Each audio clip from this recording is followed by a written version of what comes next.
Hello everybody, this is Unhappy King Alf, and today I'm going to be doing a kind of unboxing of Stalin's War, The Eastern Front 1941-45 by Ted S. Racer. I say kind of unboxing because this is obviously an older design from 2010, as it is printed on the box. And the main reason why I would like to do it is because there is no unboxing of this game, at least not to my knowledge. I haven't found anything, both on BGG or on YouTube. And secondly, I would have liked to have an unboxing of a game before I buy it. So, let's get right to it. This is the box of the game.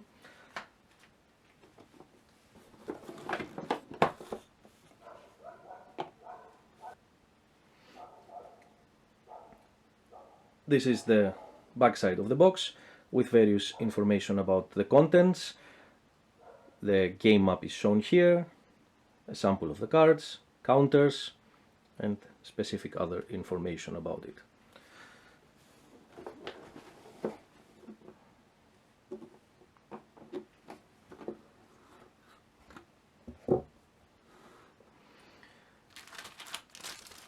The game comes with a deck of cards for the Soviet player, the Soviet strategy deck, a deck of cards for the Axis player, an Axis strategy deck, the various counters for the units of the game, markers,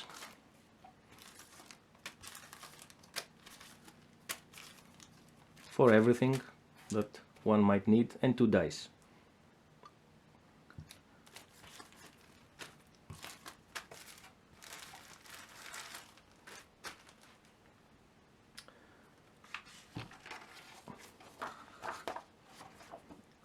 There is a playbook,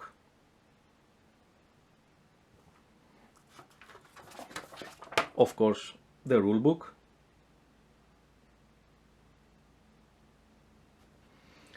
there are 2 player aids printed in nice thin, almost cardstock, paper cardstock, one would say, full color as one can see.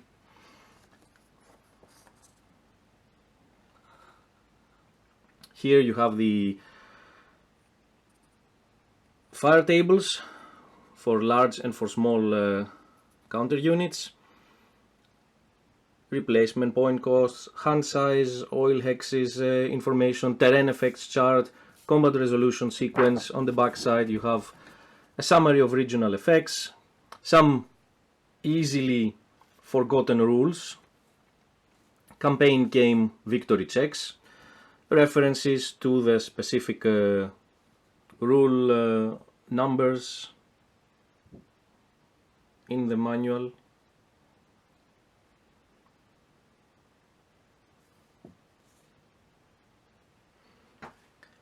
and last but not least,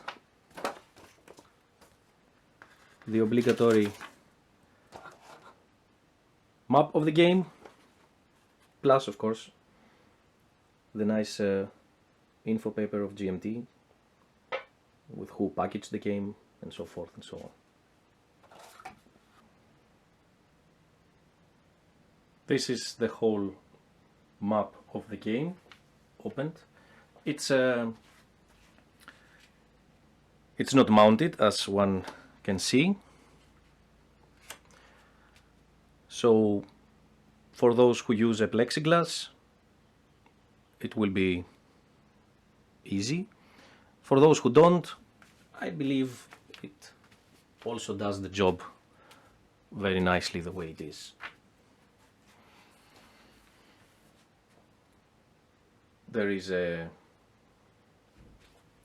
again we have SCU and LCU file table here, terrain effects chart, the terrain of the game, turn track of the game with specific rules, specific situations that happen during specific turns, a general records track when one records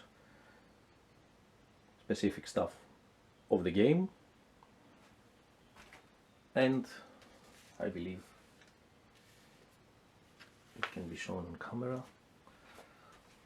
the Soviet side and the Axis side with eliminated units box, and where one does actions and so forth and so on. Now at one point GMT did put out a mounted map of the game, and being a fan of GMT as I am, I needed to have it, so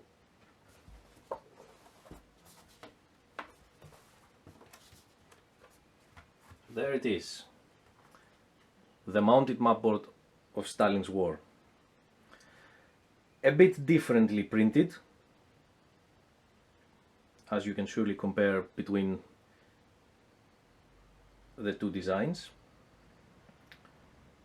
Very nice mapboard.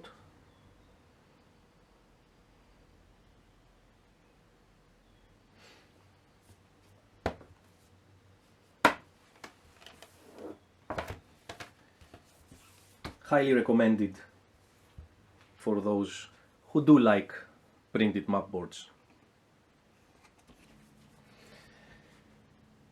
The game is a hex encounter, card driven one, and it follows a similar approach to Ted Racer's Paths of Glory. As you see, no. The game is a card driven hex encounter one, and as you can see on the cards we have an operations point value, the ops points, and an event. Camera does not want to focus. Yeah. The deck comprises of Blitzkrieg cards,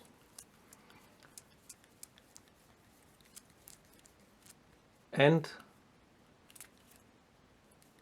Total War cards for when the situation comes to add those cards to the deck. That was the Axis hand. This is the Soviet hand.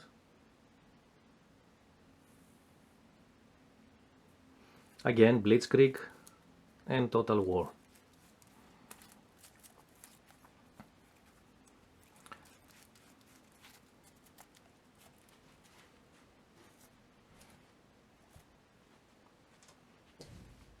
They do wonderful dice of the game.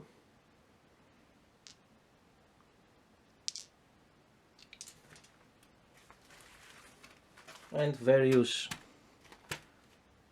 markers for marking situations of the game. Out of supply, there are trenches, Festung, and so forth and so on. There are blitz markers for the blitz mechanic of the game, control markers, markers for marking specific again situations or events that are being played, and of course the markers for movement, for combat, and for doing the specific actions. The game has the markers for action rounds that one can also find in the Barbarossa to Berlin game, in Pursuit of Glory, if I'm not mistaken, in Paths of Glory and in Illusions of Glory also. I stand corrected here. Control markers for both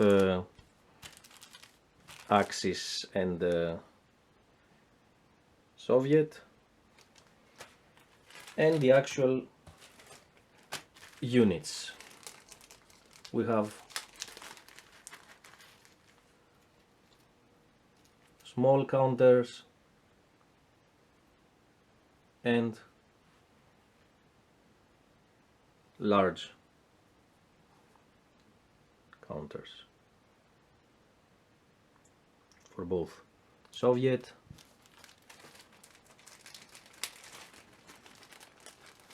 and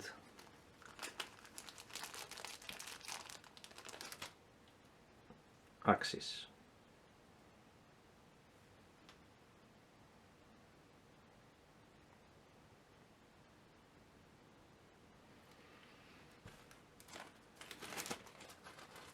And that's actually it. Thank you very much for watching. Bye.